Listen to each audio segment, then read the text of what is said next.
ये बच्चे ये बहुत कमज़ोर हैं। मैं टेस्ट इनका कराने गया तो 15-15 हज़ार का एक टेस्ट लिख के दिया उन्होंने। इन तीनों को एक किस्म है, दिमाग इनका कमज़ोर है और जिस्म भी। मेरा दिल कहता है कि मैं मर जाऊं, बच्चों समेत खुदकुशी हम कर लें। हमारा दिल नहीं करता कि इस तरह हम बच्चों को देखें। हर माँ का दिल कहता है कि हमारे बच्चे भी अच्छे स्कूल में पढ़ने जाए, अच्छा खाएं, अच्छा पिएं। हमारे पास कुछ भी नहीं है। मैं घर में काम करती हूँ, 2000 रुपये महीना लेती हूँ। 2000 रुपये में मैं कुछ भी पूरा नहीं कर सकती। इस हालत में ये क्यों है? ग़िज़ा ना मिलने से। ये मेरा बेटा है, 10 साल का है। इसकी उम्र देखें, इसका जिस्म देखें। अस्सलाम वालेकुम नाज़रीन, आइज़ ऑफ पाकिस्तान से मैं हूं आपका मेज़बान नवाब अहमद। आज शिमला पहाड़ी प्रेस क्लब के बाहर मौजूद हैं और ये सैयद बरादरी की एक फ़ैमिली है जो बहुत मजबूर होकर, और बाकायदा आपका इनका ये बैन भी जो फ्लैक्स लगी हुई वो भी देख सकते हैं, बहुत बेबसी की ज़िंदगी गुजार रहे हैं। और ये हमारे जो पाकिस्तान के अंदर या पाकिस्तान के बाहर मुखय्यर हज़रात हैं जो खुदा की राह में देना चाहते हैं, उनसे हेल्प की ये दरख्वास्त करते हैं कि हमारी हेल्प की जाए। हमारे माली हालात, जिन हालात से गुज़र रहे हैं, ये बहुत मुश्किल हालात हैं। इनके माली हालात पे तो बिल्कुल ये ज़ीरो हो चुके हैं। तो आइए इनसे जान लेते हैं ऐसी क्या मजबूरी बनी कि ये यहाँ आए। अस्सलाम वालेकुम। वालेकुम अस्सलाम। जी भाई, मुझे ये बताइएगा, सैयद बरादरी से आपका ताल्लुक़ है, तो ऐसा क्या मसाइल बने जिनकी वजह से आप यहाँ रोड पे धक्के खा रहे हैं? हाँ सर, पहली तो ये वजह है, मैं होटल पे काम करता था, 13 साल काम किया है।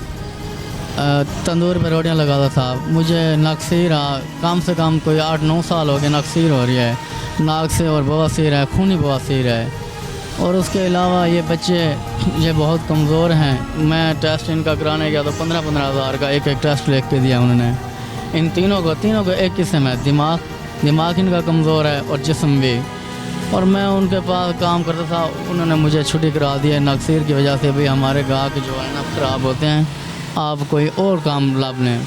और मेरे से काम कोई मजदूरी करने का मैं लायक नहीं हूँ, क्योंकि मेरा आप मेडिकल भी करवा के देख सकते हैं कि मेरे अंदर क्या खून है, क्या बाकी बचा हुआ है। मैं चल भी नहीं सकता सही तरीके से। तो आप जलालपुर पीरवाला से यहाँ आए मुल्तान शरीफ से, तो एक्सपेंस भी आपके लगे। वहाँ घर आपका अपने? नहीं, वो सरकारी घर है, सरकारी घर है। उधर हमने बना के बस बैठे हुए हैं। वैसे एक कमरा किसी ने बनवा के दिया था हमारे को।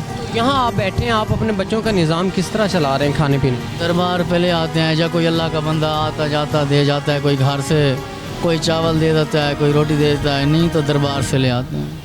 जी बहन, आप भी मुझे बताइएगा कि आप अपने बच्चों, ज़ाहिर सी बात है माँ को तकलीफ़ होती है जब वो अपने बच्चों को इस हालत में देखती, तो आप इन बच्चों को जब इस हालत में देखती हैं, आप पे क्या गुजरती है एक माँ पे? मेरा दिल कहता है कि मैं मर जाऊं, बच्चों समेत खुदकुशी हम कर लें। हमारा दिल नहीं करता कि इस तरह हम बच्चों को देखें। हर माँ का दिल कहता है कि हमारे बच्चे भी अच्छे स्कूल में पढ़ने जाए, अच्छा खाएं, अच्छा पिएं। हमारे पास कुछ भी नहीं है। मैं घर में काम करती हूँ, 2000 रुपये महीना लेती हूँ। 2000 रुपये में मैं कुछ भी पूरा नहीं कर सकती। इस हालत में ये क्यों है? ग़िज़ा ना मिलने से। ये मेरा बेटा है, 10 साल का है। इसकी उम्र देखें, इसका जिस्म देखें। ये 10 साल का लगता भी नहीं है। ये 9 साल का, ये 7 साल का है। आप खुद देख सकते हैं इनका जिस्म किस तरह का है। 2000 रुपये देते हैं। मैंने उन्हें तनख्वाह बढ़ाने का नाम कहा तो वो कहते हैं करना है तो इसी में करो, नहीं तो चली जाएं, आप भी घर चली जाएं।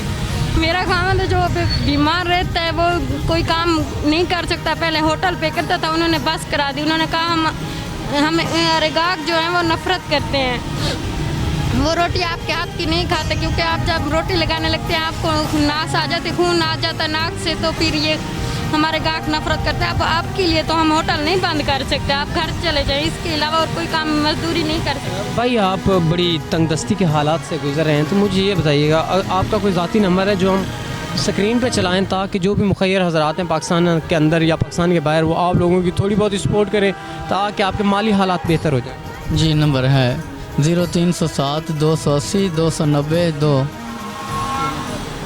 नाजरीन, इस भाई ने नंबर भी बाकायदा बता दिया और हम ये नंबर बाकायदा स्क्रीन पे भी चला देंगे। जो ऐसे मुखय्यर हज़रात हैं पाकिस्तान के अंदर या पाकिस्तान के बाहर, उनसे ये रिक्वेस्ट है कि आप ऐसे मजबूर और बेसहारा लोगों की हेल्प किया करें ताकि इनके जो भी माली मसाइल हैं वो किसी न किसी हद तक कम हो जाएं हमारे थोड़े बहुत सदका खैरात देने से। तो इंशाल्लाह मिलते हैं कैसी नई वीडियो में, तब तक अपने मेज़बान नवाब को इजाज़त दें। खुदा हाफिज़।